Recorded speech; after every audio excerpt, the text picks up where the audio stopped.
Welcome to the Let's Get Vulnerable podcast. I'm your host, Dr. Morgan, and we are diving in today, y'all. We are going to get into my wedding day. What has changed? Do I feel any different after being married, even though I've been with my partner for 4 years?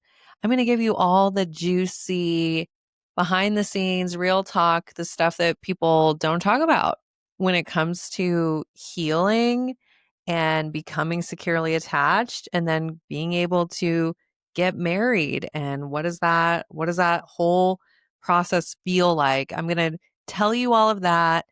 I'm going to talk about being sober on my wedding day. I'll tell you all about our first look, my spiritual life.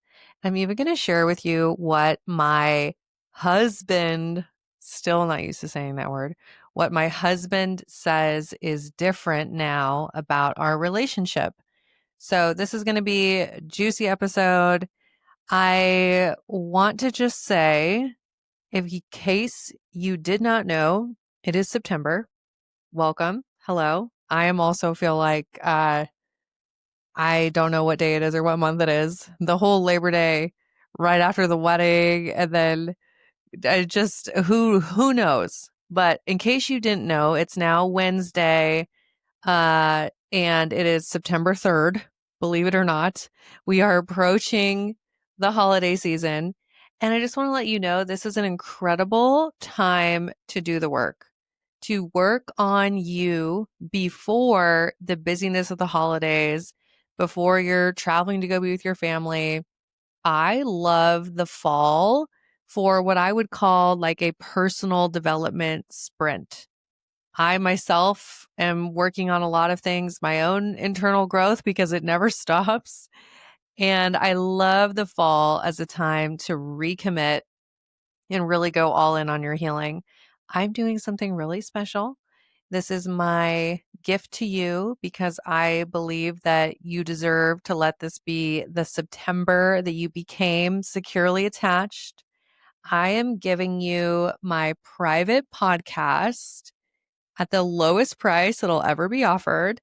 It's normally a $27 offer, which is already insanely low because this is a highly, highly valuable transformational private podcast. Okay. This is not just like your average little listen to it and it's motivational. This is actually transformational, will help you become securely attached. I'm giving it to you for $7. Okay. I had an almond milk latte. It was a chai latte, spicy chai, had a shot of espresso, medium size, and my latte was $9 today, y'all. These latte prices are getting out of hand.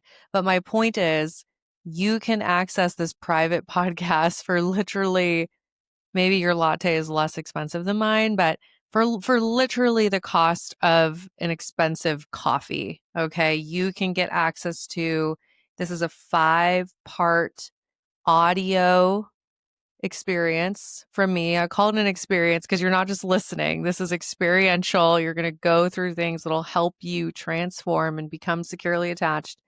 It's $7. Okay. All you have to do, use code SECURE September. So it's the word secure and then SEPT, secure September. Okay. And that code gives you $20 off. So we went way above and beyond 50% off. This is majorly discounted because it's my gift to you. I want you to have a secure September. I want you to have no excuses. This is the time to start doing the work. Okay. You're going to love this private podcast. I get such amazing feedback. If you like this podcast, think of this as your next step. This is the way to go just a little bit deeper, and you're going to get that transformation, and it's in your favorite format. You're just listening. Okay. Of course, there's going to be exercises, and I'm going to encourage you to write things down, but this is easy to digest, easy to listen to, highly, highly impactful. Do not wait. I am only doing this for a limited time. And this is my gift to you. Like I said, this is the lowest price this will ever be. Go get it. It's going away. Once again, the code is secure September. So SEPT, but I'll put it all in the show notes. All the information will be there. Okay, moving on. So I got married. It's been over a week, in case you didn't know. And I'm still adjusting to the identity shift. And it feels so right. I want to be totally transparent with you all. And this is going to be the cheesiest thing I've ever said. And I know it's so cliche, but the real truth is that my wedding day was easily the best day of my life. Easily. And I'll walk you through why, and hopefully you'll understand. So I want to tell you this. Leading up to my wedding, my partner and I, we decided that we were going to very intentionally enter this next stage of our relationship. We've been together for 4 years. How is marriage going to be different than being together? One of the things that we did is we both have really worked on our spiritual lives, our spirituality, our relationship to a higher power, whatever you want to call it. We both have really worked on our spiritual lives as individuals and as a couple. And leading up to our marriage, we actually were mentored by my pastor and his wife. Shout out to Russ and Chris Michaels. And Russ and Chris, they met with us and they really helped us understand what is a covenant of marriage. What does it actually mean to have a covenant before God instead of just a marriage contract? And this understanding the spiritual nature of realizing what it can mean to actually deeply commit yourself to another human being. I know that aspect of the wedding day, that is the thing that really made this feel so impactful and so major for us, and why both of us feel incredibly different after getting married. Because some people you talk to, they're like, oh, we've lived together for 4 years, we got married and nothing changed, everything feels the same, right? I did not want that. I knew that entering into this next chapter, I wanted this to be intentional, significant, and I wanted to make sure we were growing as individuals and growing as a couple. And I know that our spiritual lives had a huge impact on that. So, what is a covenant? What is a covenant? How is it different from a contract? I was looking up some things and I think this is what I liked. Okay. So, a covenant, it is more than just a contract. It is a sacred binding commitment between two people. And in many religions and traditions, this is between the couple and God. And it says this is a contract versus a covenant. A contract is based on mutual benefit. I'll hold up my end if you hold up yours. If one party breaks the contract, the agreement can end. A covenant is based on unconditional commitment. I give myself fully to you regardless of circumstances. It's designed to be lifelong and not easily broken. In Christianity and Judaism, marriage is often viewed as a covenant before God, a sacred promise to remain faithful, love, and honor each other for life. The language of covenant emphasizes love, sacrifice, forgiveness, and enduring partnership even when things are difficult. It means viewing marriage not as what can I get from this, but as what can I give? How do we grow together? A covenant invites deeper trust, security, because it's not dependent on changing emotions or circumstances.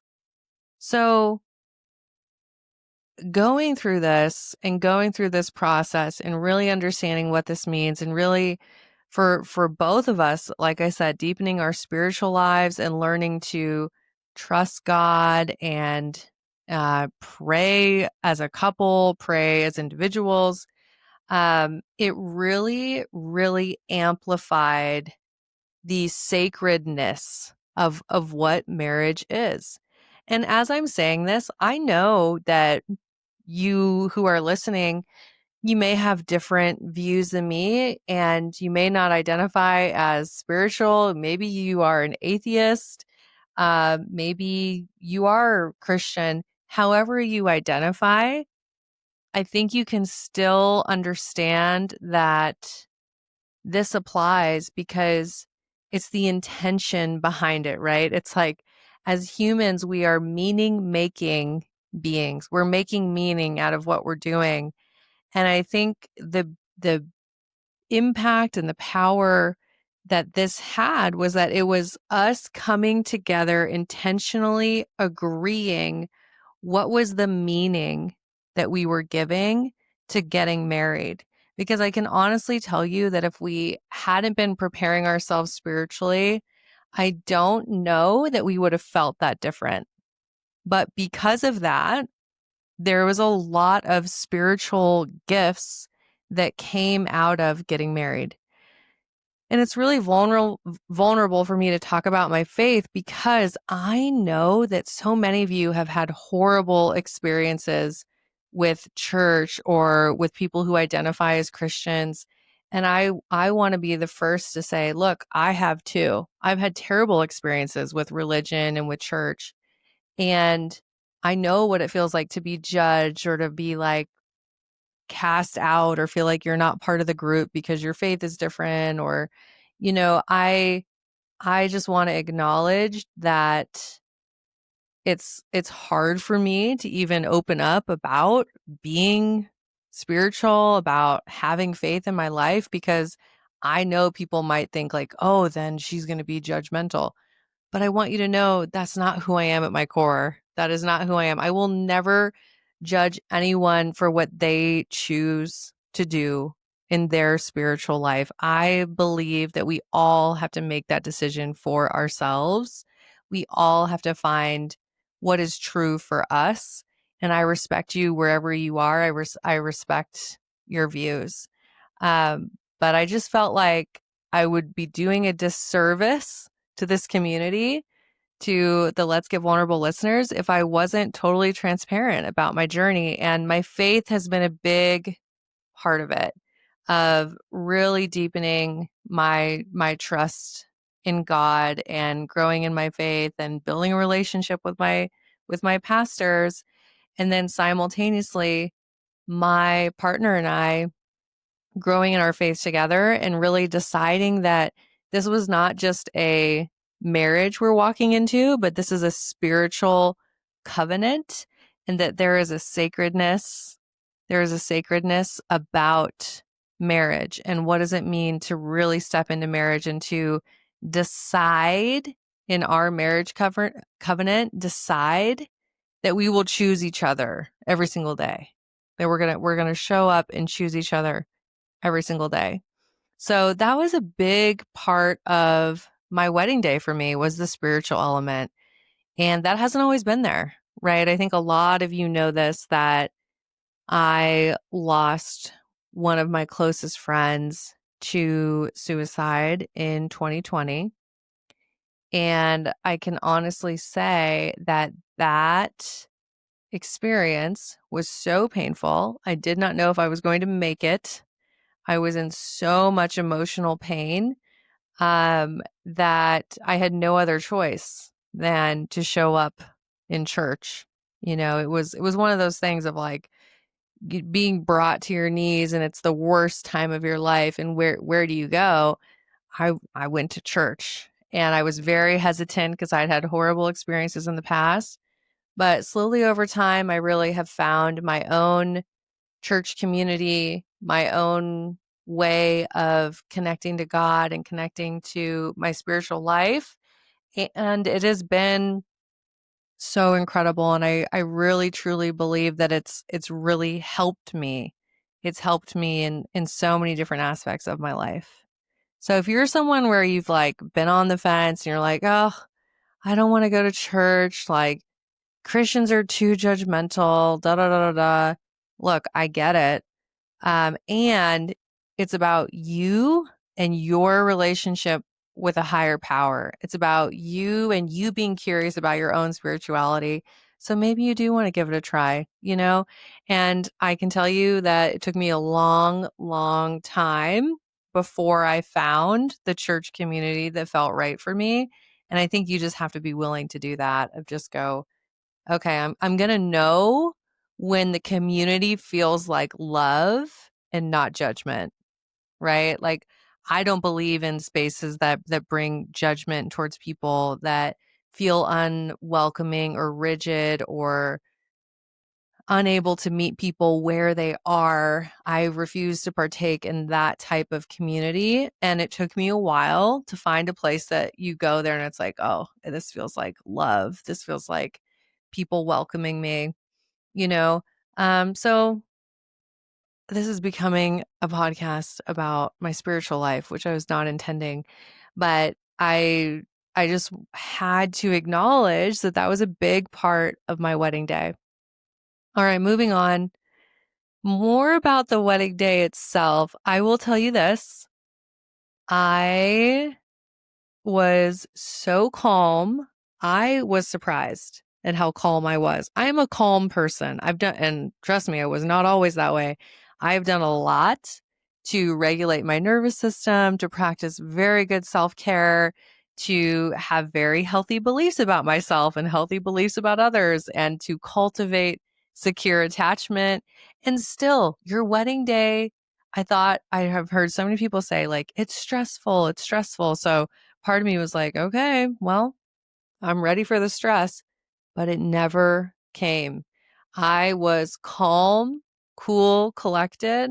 I felt so at peace. It's probably the most at peace I've ever felt in my life. And part of that has got to be my spiritual self and being able to practice surrender and being present in the moment.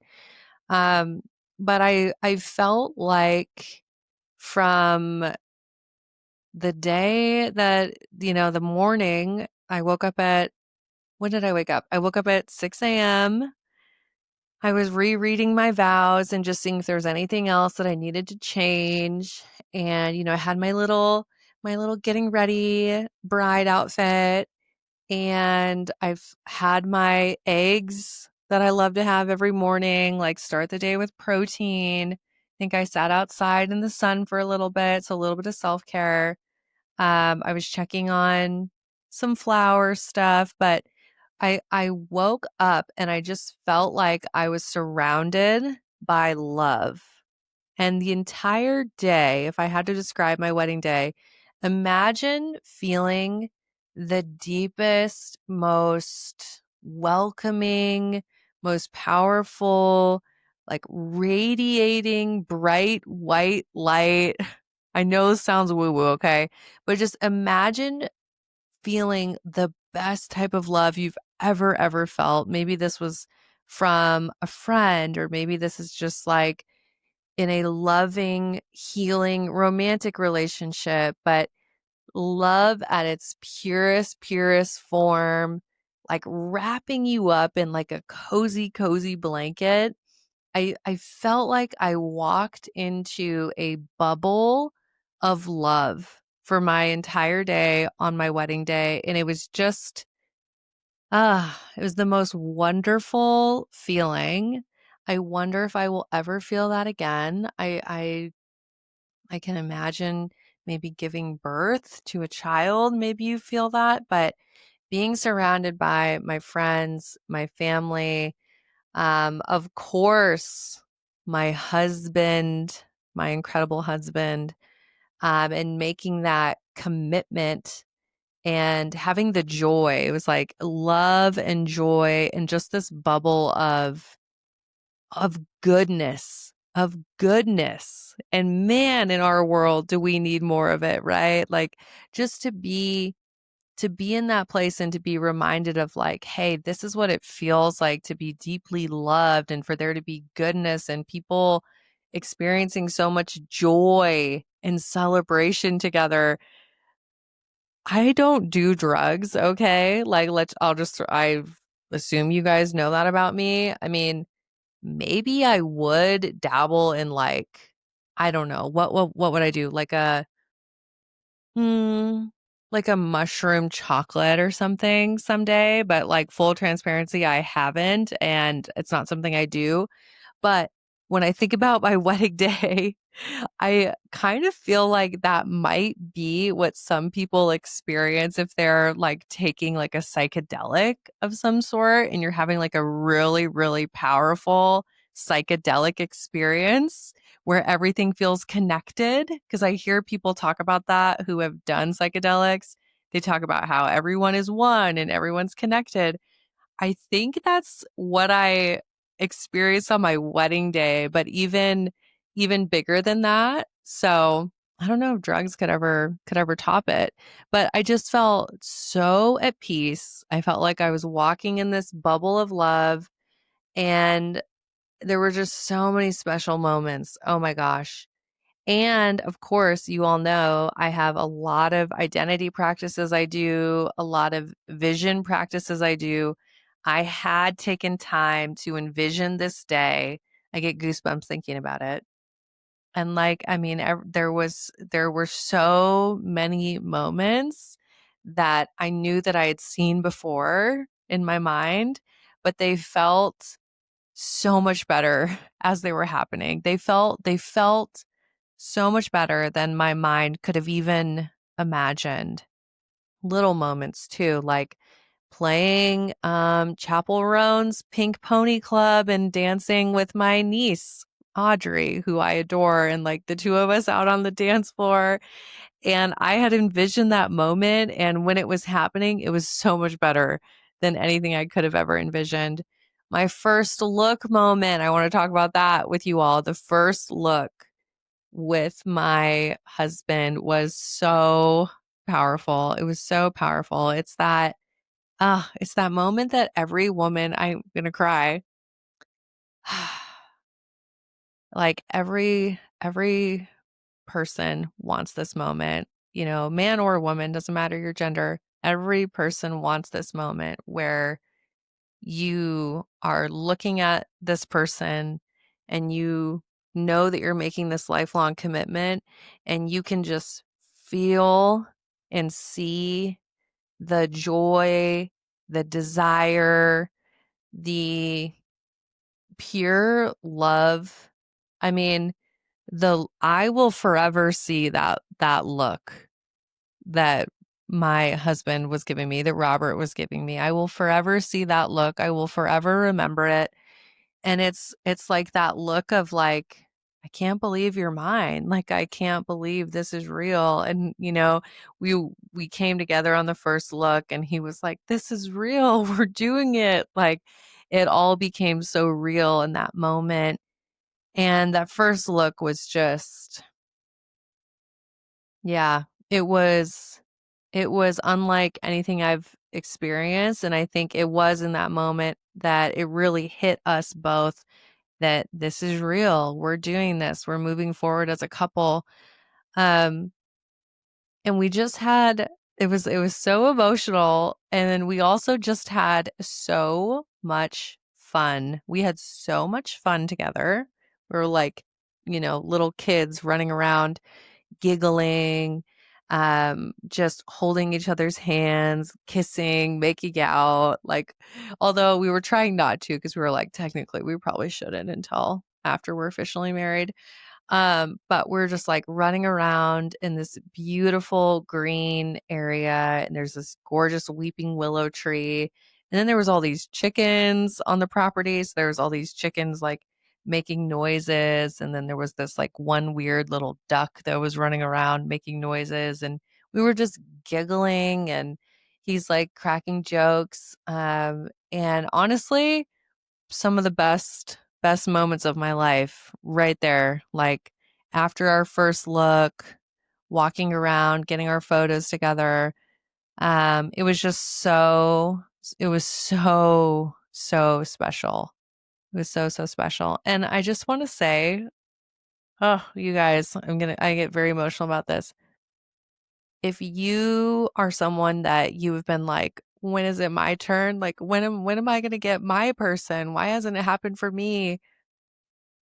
And why am I'm not worthy of love, or I'm not good enough in some way. Like, if that's you and you're listening right now, I just want you to know that it's not your fault. It's not your fault. There's nothing wrong with you. You are so worthy of love. You're so worthy of love, and you are capable of getting to that place where you can have healthy love in your life, where you can be fully chosen, and you can have somebody look at you in that way and know that it's real, right? It's like knowing that you can trust it, knowing that it's going to be there, knowing that it's somebody who's fully committed to you and fully committed to your relationship. It is available to you, because if you had shown me, like, even 25-year-old, 26-year-old me, the version of me a decade ago, and if you had shown her this wedding day, she would have been like, oh no, there's no way. There's no way. No, no, no, no. Right? Not like that. Not where it's real and it's healthy and it's emotionally available, and he does he does what he says he's going to do, and he's reliable and consistent and good for your nervous system and secure and emotionally safe and is curious about your emotions and is there for you no matter what. I would not have believed you. I would not have believed you. So I feel like I just feel really called to say this. Some of you listening, you're like, sure, Dr. Morgan, like, right. Yeah, like you don't quite believe me, but I need you to hear me. It is possible. You can heal. You can get to a place where relationships are not painful. You can get to a place where intimacy is safe, where you can become so deeply close with somebody and they can become your best friend, and you can go through life with that person that is your partner that's deeply committed to you. You can get to the joy of that. It is available to you. It just starts with you deciding to heal, okay? I'm so emotional about this because I just know I've been there. I've been where a lot of you are at, where you're like, the dating world is terrible and there's just no good ones left, and am I going to be alone, or am I just going to have to settle? There's that voice that says, I guess I could just settle for so and so, or I could just settle for someone where, maybe it looks good on paper, or they they're not really emotionally available, but at least they're there. At least somebody will be in bed next to me. Like, I know there's some of you that are feeling that. You're like, I can just settle. But I don't want you to settle because I want you to know how possible it is for you. And it's all about you healing, you becoming that match for the securely attached, emotionally available relationship. And you can do it. And obviously, I want to help you with it. That's what I've dedicated my life to. We've helped hundreds of people. If you're feeling like, yep, I hear you, Dr. Morgan, you're calling me out. I know I need to do the work on me. Go apply to the Empowered, Secure, Loved program. Okay. I would love to help you. I am genuinely here to support you and to make sure that you get results and that you're healing and that you become that version of you that attracts a different type of partner. Okay. So all you have to do, go click the link in the show notes. It takes 5 minutes to apply. Okay. So I asked my fiance, oh my gosh, I did it again. I keep doing this all the time. I keep calling him my fiance. I asked my husband, so we don't try hubs. I asked my hubby, I don't know. We gotta play around with this. We gotta find a different name. I asked him to share how it feels different now that we're married, like what has shifted for him I have not read this yet. I was like, hey, babe, I'm recording this episode for Let's Get Vulnerable. I need this from you. Please text it to me ASAP. So he texted this to me, and I'm going to read it to you all. This is what he had to say. He says, I feel like we are even more committed than before, something that I did not anticipate feeling more of. I feel so connected, like we are in this together, really together. When I look at my ring, okay, now I'm going to cry. All right, hold on. When I look at my ring, it makes me feel like you are always with me. So it's a source of strength, warmth, and reassurance that you are always there. I also feel very protective of you and your heart, and I'm always on guard to keep you safe. I feel very aligned with you too and our goals, and somehow I think our communication has gotten even stronger. I'm sure there's a bunch of other feelings too that I can't think of at the moment, but the overall feeling is so much connectedness and that we are really a team. This is so sweet. So I agree with what he said. And I would add, yeah, the thing that I did not anticipate about getting married and sort of what feels different, I would add that I feel a lot of protectiveness and I feel this feeling of that's my husband, don't mess with my husband, sort of kind of like, I don't know, it's this real protectiveness. And also protective of our relationship and what we've built, because I think the spiritual covenant of it, making this commitment, making this decision, it has shown me and just the way we've gone about it and how how really powerful this journey has been. It's just made me realize that we have something that is so, so worth protecting. Not that I didn't think that before, but that experience has really been heightened of, okay, this is really worth protecting and guarding and honoring, honestly. The other thing I've noticed is that I've prepared a lot about my identity and who I am as a wife, and I'm very grateful that I have my morning alignment practice, my identity practices. So I've been really preparing about what does it mean to be an incredible wife, not just an okay wife, but an incredible wife.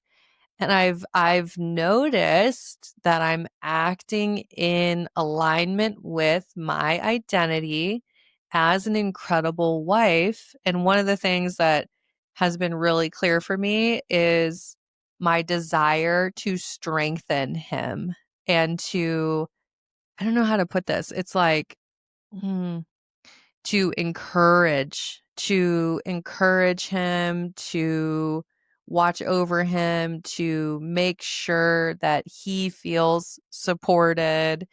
And I think he's feeling that towards me as well.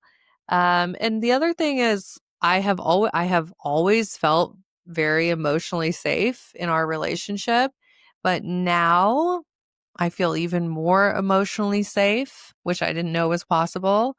More securely attached, the level of commitment just being so deep that I feel more securely attached. And I've noticed that there's this playful side of me that doesn't get to come out very much that has been coming out a lot more.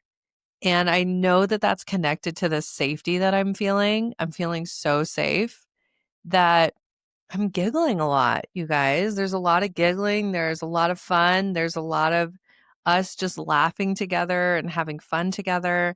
And I know that that's because of this deepening of this relationship.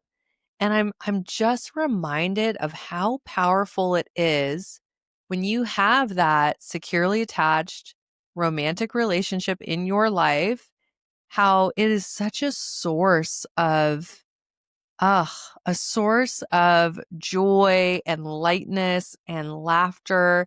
And it's that foundation for everywhere you go. So because I'm feeling this emotional safety, because I have this person that has my back and we have this emotional connection that has just been so deepened, because that's happening, I'm taking that lightness with me elsewhere, right? I can take it to my friendships, to my work, to my coaching sessions. Like I get to show up differently because of how I'm feeling in my marriage. And I'm so, so grateful for that. So there are so many ways that I've changed, that our relationship has changed. And I know that we will continue to have those revealed to us the longer that we are married. But mostly I'm so incredibly grateful. Okay. I want to talk about one thing. This was interesting because I talked about this on my story, and then you all kind of had some questions for me. I have been sober, as in no alcohol, for almost 3 years. It'll be 3 years in January. So it's really interesting. I at this point have no desire to drink. Now, I'll be totally honest, I have this little exception. If I was ever in like a vineyard in Italy and they're making the wine and I'm at the vineyard and it's like fresh. Well, I guess wine you don't want it to be fresh, so it's old wine that they made there in the vineyard. This is my little fantasy. Then yes, I might have a glass of wine, okay? But other than that, I just have no desire. I honestly have no desire to drink. um, but it was interesting. As my wedding was getting closer, kind of found myself going, "Oh wow, I been okay? I've been to like, I've been to like one wedding sober.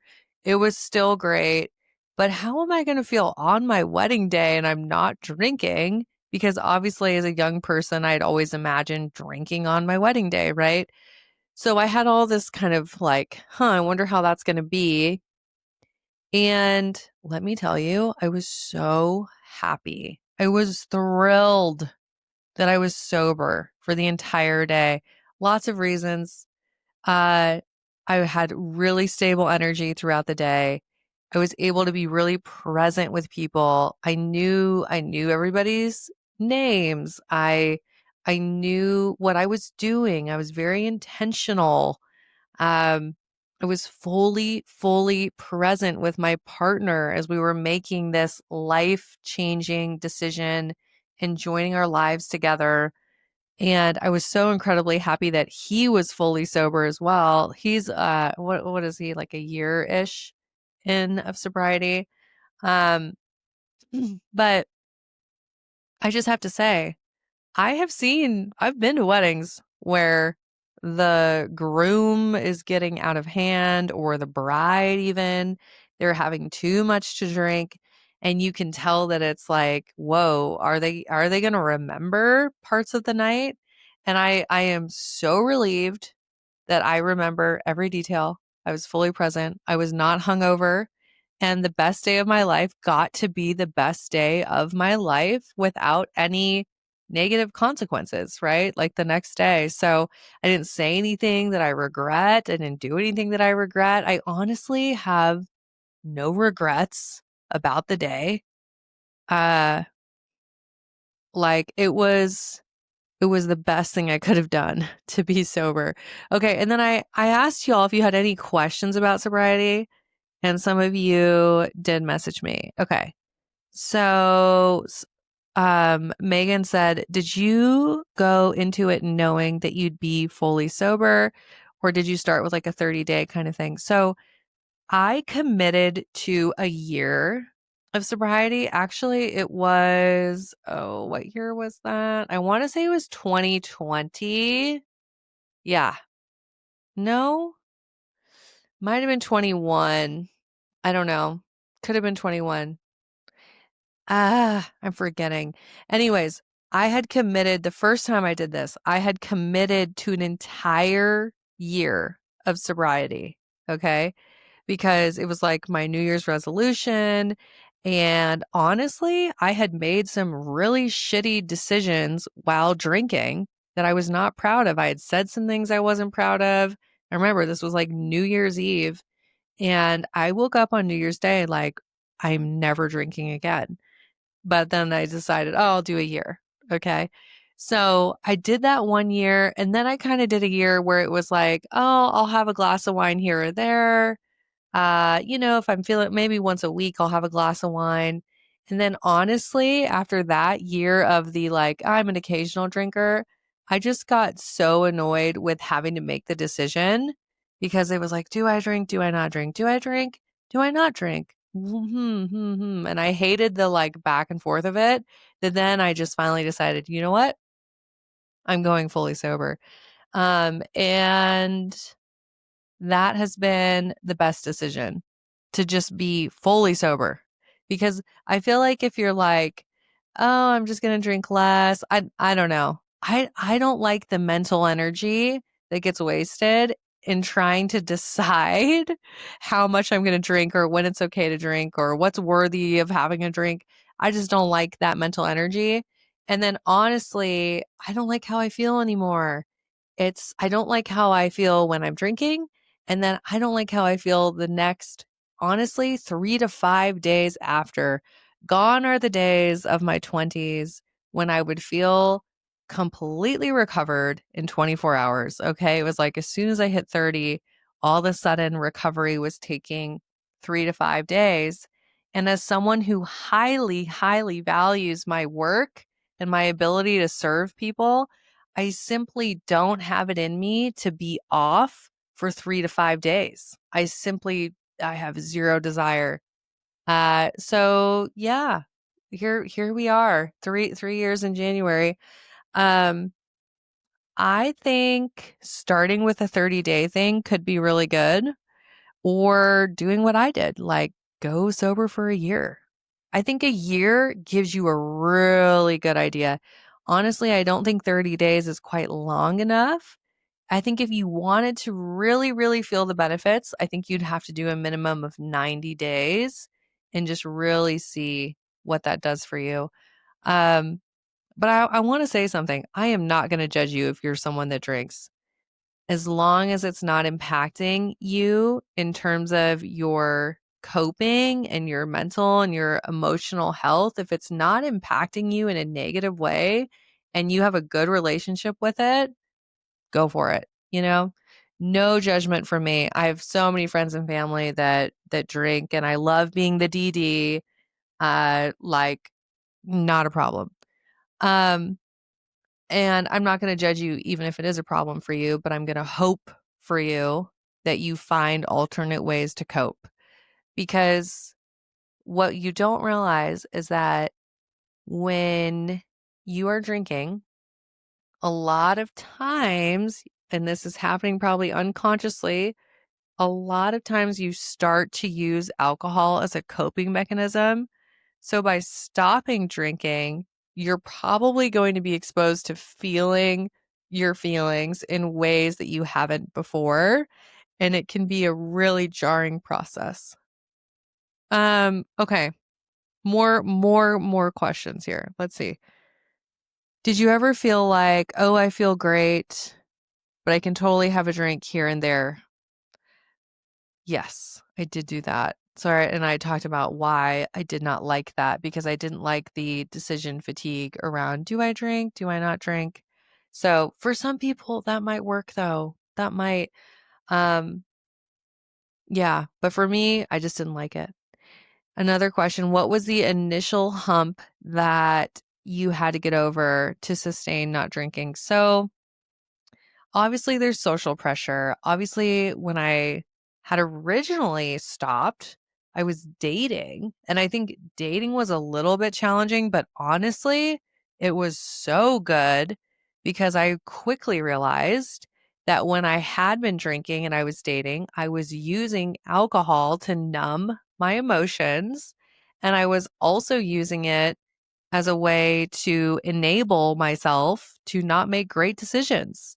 So by not drinking, I really helped improve my dating life and it helped me embody secure attachment way more easily because I had to be in tune with my body. When you're drinking, you're numbing, you're just giving yourself a band-aid, right? You're not actually feeling your feelings. Or if you are, you're feeling them in a really dysregulated, unhealthy way, and it's really easy to spiral. And, I just think it's not a great tool for helping you embody secure attachment. Um, let's see, because I had a question. Yes. So someone asked me, how is becoming sober important for developing secure attachment? And for me, it was incredibly important. It really helped me. And I can tell you that it really helped me because I didn't have a great relationship with alcohol. Do I consider myself an alcoholic? No. Did I have some kind of coping skill though that was wrapped up in alcohol? Absolutely. And particularly when it came to relationships and when it came to easing my disorganized attachment, I was using alcohol. So I really believe that by removing alcohol, it forced me to heal in a deeper way. It forced me to feel things that I didn't want to feel. And it also forced me to stay present and to gather the data and to really, really intentionally learn about the people that I was on a date with. Um, and I think it really, really did help me. Okay, another question. What are my favorite NA beverages? I'm pretty simple on this one. I love, honestly, I love a spindrift. I love a sparkling ice, and I love a Diet Coke. A Diet Coke is like my little guilty pleasure. I'm sure I'm not supposed to be drinking them. I know that diet soda is terrible for you, but hey, if all of my friends are out and they're having espresso martinis, I'm gonna have a Diet Coke, okay? So I love that. There's also, I mean, there's a lot of mocktails out there. My favorite one that I have found that is like the alternative, it's Katy Perry's brand, actually. I believe it's pronounced Desoi. It's DESOI, and it's the orange bottle. Why am I blanking on the name of this? It's the orange bottle. Is it like afternoon something? I don't know. Really, really good. And it has like adaptogens and mushrooms in it, and it does make me feel relaxed and I really enjoy it. So I think that's rare though that I'm like, oh, let me have this mocktail. But if I wanted to, that would be what I would have. Oh, kombucha is a great NA alternative too. And there's a lot of bars now that are serving kombucha. I love it. Some of them are even on tap. I feel like even in Bozeman, Montana, we have, a couple kombucha on tap places. So look out, world. Bose Angeles, as the kids are saying. Um, but yeah, there's so many NA alternatives. Oh my gosh. There are so many. So I feel like it's just going to become more and more normal where people are like, yeah, I just don't drink, and it's going to get more and more accepted. And if somebody has a problem with it or they're judging you for it, honestly, what does that tell you? It tells you that they are likely struggling. If I'm going to judge someone for not drinking, I'm like, oh, they don't drink. Oh, time for them to look in the mirror. That's like, it's classic projection, right? Okay. What were my other questions here? Okay. Honestly, the other people, it's looking like, yeah, the other people that submitted things, they were talking about how they were on the sobriety journey. And I love it. There was a lot of you. There was a lot of you that said, yeah, I'm 200 days sober. Yeah, I'm 1 year, 1 month sober. I'm 90 days sober. I love it. Honestly, I think it's great. So I had my wedding totally sober. I will remember it. I woke up without a hangover. My husband and I had made us t-shirts that said like, you know, just married, whatever, with our names. And there's these cute little t-shirts. So the morning after, we went to my favorite cafe in Whitefish, the Buffalo Cafe. We got huckleberry pancakes with eggs and sausage. It was like my dream breakfast. Okay. And then the owner came up to us and was like, "Did you really get married?" We were like, "Yes, we did last night." And he comped our breakfast, gave us totally free breakfast. So this was like best day ever. And then we were laughing. We're like, "Oh my God, we could literally just wear these t-shirts and see how many free meals we could get." But JK would not do it. But it was really sweet. And we just had the most magical time. And I think, one of the things I will say, like looking back on the wedding, and I had so many people be like, "Just go elope. Like, why do you need a wedding?" But when I think about why we had a wedding, it's because of relationships, not just him and I, not just our marriage, but the people that we both have in our life, like our family, our friends, these are pastors, our mentors, these people that have invested into us, that have shown up for us, that we've had the pleasure of being in their lives. To have all of these people together in the same place, getting to know one another and bonding and sharing this time, that's why we had a wedding, was for the people. And I am so incredibly grateful. There are so many of you who have reached out, who've congratulated me. I have the best community. I've said this to so many of you. This is like a victory for all of us. This is a victory for all of us. Of you've seen me go through this journey. You've seen me kind of get to this place, and I'm so incredibly grateful. Thank you for your support. Thank you for your celebration. That's something I'm still learning, is learning how to celebrate and be in the joy and the excitement of all of it. And this has been, like I said, this is the best time of my life. And I am so incredibly grateful, and I'm really excited about what's next. Little by little here, the chapters will continue to unfold, and I will tell you about all of it. But for now, the wedding is the wedding is behind us. I had my wonderful dream wedding. It was perfect. Wouldn't change a thing. Uh, but I'm excited. I'm excited about what's to come. I'm excited about continuing to build a really happy, healthy marriage and everything that comes with that.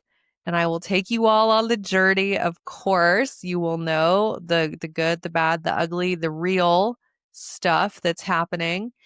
And I'm going to keep helping you. Obviously, my goal is to help as many of you as possible become securely attached and write your very own securely attached love stories. And if you need a wedding venue in Montana, just hit me up. Okay. I have the perfect one. But seriously, just so grateful for this community, for each of you, for tuning in. And you know that I would love to help you right now.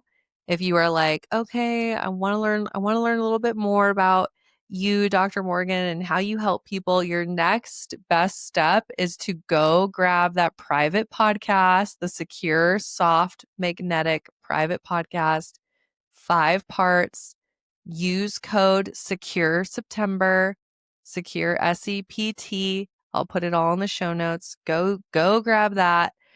If you're like, "Yep, I want that next step." And then if you're like, "I am all in, I am ready to heal. Okay, Dr. Morgan, I trust you. You're my guide. Please, I know you've been through this. Like, help me become securely attached as soon as possible." If that's where you're at, then go apply to the Empowered, Secure, Loved program. I would be honored to help you. Okay. I'm sending you so much love. I hope you enjoyed this episode. I know there was a lot of tangents. But this is just my real honest truth about kind of where I am right now. So I hope you enjoyed it. And of course, I love to hear from you. You can always send me a message on Instagram at Dr. Morgan Coaching. My DMs are open. And as you all know, I'm wishing you high self worth and great relationships. I'll talk to you next time.